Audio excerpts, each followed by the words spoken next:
কৃষ্ণ হরে কৃষ্ণ কৃষ্ণ কৃষ্ণ হরে হরে হরে রাম।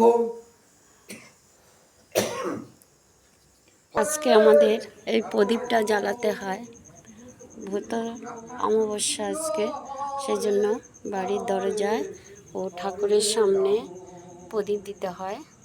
আমরা তাই প্রদীপ দিয়েছি, তোমরা দেখো।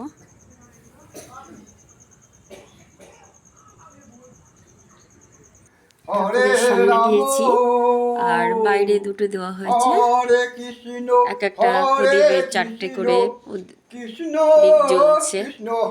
আমার গোপালটা এখনো ঘুমায়নি, এরপরে শুয়ে দেব। তোমরা কারা কারা প্রদীপ জ্বালিয়েছো কমেন্টে লিখো। আজকে এখানেই রাখছি। তোমাদের দাদা কীর্তন করছে, আজকে এখানেই রাখছি।